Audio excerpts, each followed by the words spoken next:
An overwhelming majority of Australians believe the government should do more to tackle climate change. The latest Vote Compass figures are in and show that almost 2/3 of Australians support a price on carbon emissions, a significant increase since the last election.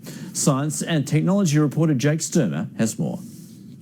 And the heat is on. 2015, the hottest year since records began. Now scientists have found the oceans that are heating the most are on Australia's east and west coast. Barrier Reef is facing one of the most serious challenges to its continued existence, the effect of human beings. These things resonate with people, and I think there is a groundswell of people wanting to do something about global warming.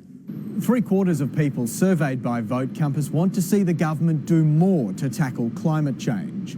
2/3 of Australians think that should include pricing carbon emissions, a big jump from Vote Compass results in 2013. And the push for strong action isn't just coming from inner city electorates. 3 years ago, 55% of rural Australians wanted the government to do more. Now it's 70%.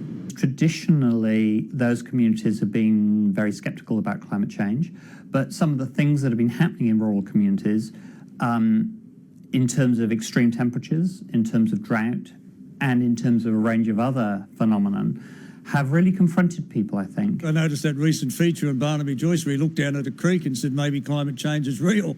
So why the shift? Well, in 2013, it was a very different campaign. I am absolutely fair income.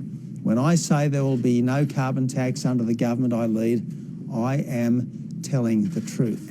That was day one of the 2013 election campaign. Now the carbon tax is gone, so has Tony Abbott, and the debate isn't as toxic.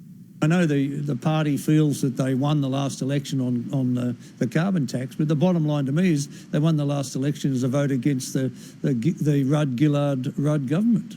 By 2030, the Turnbull government wants to cut emissions by 26 to 28%. Labor wants to cut by 45%. To do that, the opposition's proposed emissions trading scheme would put a cap on emissions, forcing businesses to buy permits if they go over that cap, and creating a market for emitters to buy and sell those permits. Malcolm Turnbull once backed an ETS and lost his job for it. This election, he's sticking with the Coalition's direct action policy, which for now works by paying businesses to reduce emissions without an economy-wide cap. To fill out Vote Compass, go to abc.net.au/Vote Compass.